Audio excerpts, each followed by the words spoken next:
हमारे हजरात, मेरी माँ और बहनों, अस्सलाम वालेकुम रहमतुल्लाहि व बरकातुहू। दरूद पाक की 22 बख्शिश होगी। कुछ दरूद पाक की बयान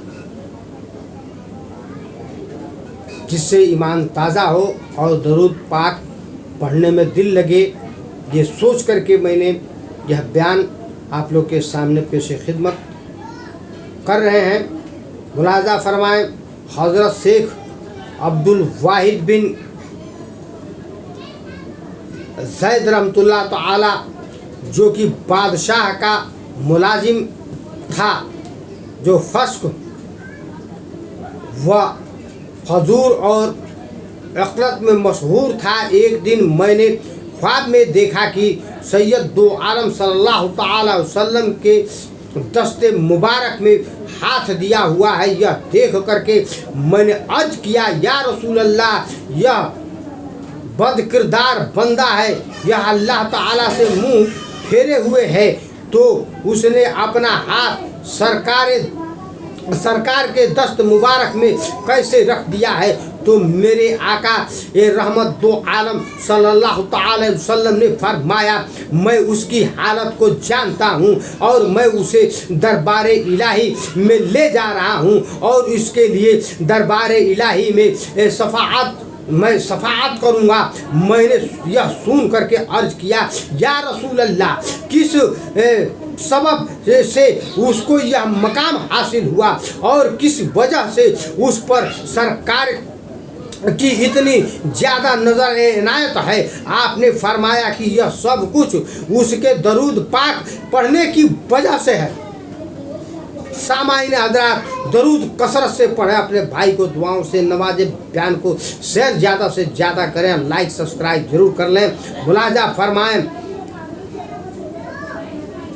क्योंकि यह रोजाना रात को सोने से पहले मुझ पर 1000 मरतबा दरूद पाक पढ़ता है और मैं अल्लाह ताला की रहमत से उम्मीद रखता हूँ कि वह गफूर रहीम है, मेरी शफाअत को कबूल फरमाएगा।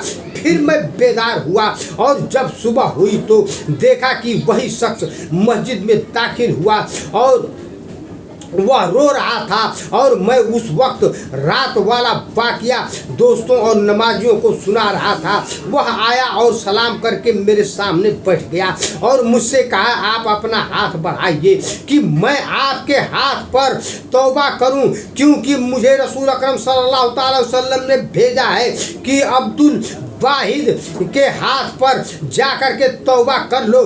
फिर मैंने उससे रात वाले ख्वाब के मुताल्लिक़ पूछा तो उसने बताया, रात सरकार दो आलम सल्लल्लाहु अलैहि वसल्लम तशरीफ़ लाए और मेरा हाथ पकड़ करके फरमाया, मैं तेरे लिए अपने रब करीम के दरबार शफाअत करता हूँ, क्योंकि तू मुझ पर दरूद पाक पढ़ा करता है और मुझे दरबार इलाही में ले जा कर के शफाअत कर दी और फरमाया, पिछले गुनाह मैंने माफ़ कर दिए हैं और आइंदा के लिए सुबह जाकर के शेख अब्दुल वाहिद के हाथ पर तौबा करे और उस तौबा पर कायम रहो और नेक अमाल करो। खुलासा फरमाए, दरूद पाक की पढ़ने से शिफा मिल गई। एक बादशाह बीमार हुआ, बीमार की हालत में 6 महीना गुजर गए, कहीं से आराम न आया। बादशाह को पता चला कि हजरत शेख शिबली रज़ी अल्लाह अन्हा यहाँ आए हुए हैं। उसने अर्ज कर के भेजा कि तशरीफ़ लाइए। जब आप तशरीफ़ लाए तो देखकर फरमाया, फिक्र न करो, अल्लाह ताला की रहमत से आज ही आराम हो जाएगा। आपने दरूद पाक पढ़ करके उसके जिस्म पर हाथ फेरा तो उसी वक्त वो तंदुरुस्त हो गया। यह बरकत सारी दरूद पाक की है।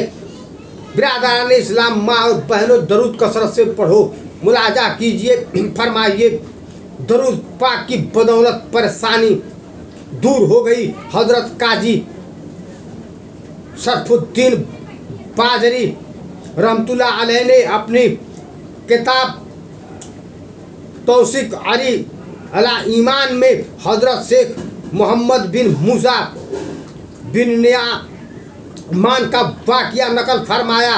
शेख इब्न नियामान ने फरमाया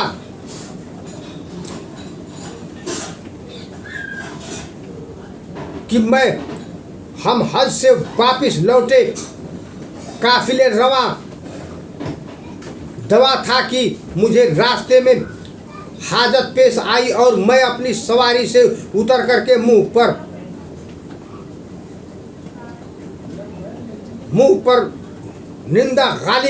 नींद गालिब हो गई और मैं सो गया और बेदार उस वक़्त हुआ जबकि सूरज गुरूब होने को था। मैंने बेदार होकर के देखा कि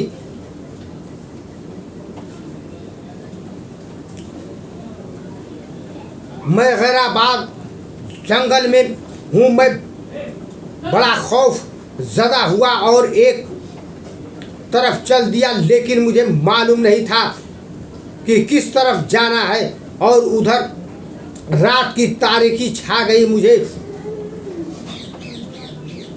मुझ पर और ज़्यादा खौफ और दहशत तारी हुई। फिर मुसीबत पर मुसीबत, यह क्या प्यास की शिद्दत थी और पानी का नाम और निशान तक न था।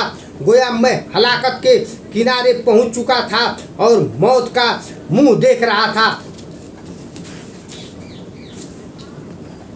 जिंदगी से नाउम्मीद होकर के रात की तारीकी में नबी अकरम सल्लल्लाहु अलैहि वसल्लम पर दरूद शरीफ पढ़ना शुरू कर दिया और थोड़ी ही देर के बाद मैंने आवाज़ सुनी, इधर आओ। मैं देखा कि एक बुजुर्ग हैं, उन्होंने मेरा हाथ थाम लिया। बस उनका मेरा हाथ को थामना था कि न तो कोई थकावट रही, न परेशानी, न प्यास, और मुझे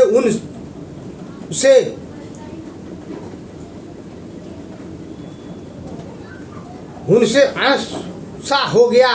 फिर वह मुझे लेकर के चंद कदम चले थे कि सामने वही हाजियों का काफिला जा रहा था और मेरा काफिला ने आग रोशन की हुई थी और वह काफिला वालों को आवाज़ दे रहा था। अचानक मैं क्या देखता हूँ कि मेरी सवारी मेरे सामने खड़ी है। मैं मारे खुशी के पुकार उठा और उस बुजुर्ग ने फरमाया, यह तेरी सवारी है, और मुझे उठा करके सवारी पर बिठा करके छोड़ दिया। और वह वापस होने पर फरमाने लगे, जो हमें तलब करे और हमसे फरियाद करे हम उसे नामुराद नहीं छोड़ते। उस वक्त मुझे पता चला कि यही तो हबीबे खुदाए तो उम्मत के वाली और उम्मत के गमख्वारी सल्लल्लाहु अलैहि वसल्लम। और जब सरकार वापस तशरीफ़ ले जा रहे थे तो उस वक्त मैं देख रहा था कि रात के अंधेरे में हुजूर सल्लल्लाहु अलैहि वसल्लम के अनवार चमक रहे थे। फिर मुझे सख्त शदीद खौफत हुई कि हाय किस्मत, मैंने हुजूर सल्लल्लाहु अलैहि वसल्लम की दस्तबोसी क्यों न की। हाय मैं क्यों आपके कदमों से न लिपट गया। मेरी सारी परेशानी दरूद शरीफ की बदौलत ख़त्म हो गई। बिरादरान इस्लाम, मेरी माँ और बहनों, दरूद शरीफ कसरत से पढ़ो, दरूद शरीफ कसरत से पढ़ो, दरूद शरीफ हर नमाज में पढ़ो। चलते फिरते, उठते, सोते, जागते पढ़ो। दरूद पढ़ना बहुत ही अफजल है और सवाब दारैन है, जन्नत का जरिया है। सामाईन हजरात, ध्यान को शेयर करें, दूसरों तक पहुँचे, सवाब दारैन आप भी हासिल करें, खिदमत करें, हमें भी खिदमत करने का मौका दें। बयान को फुल वॉइस टाइम देखें। वाखिर दुआना अल्हम्दुलिल्लाहि रब्बिल आलमीन। अस्सलामु अलैकुम व रहमतुल्लाहि व बरकातुहू।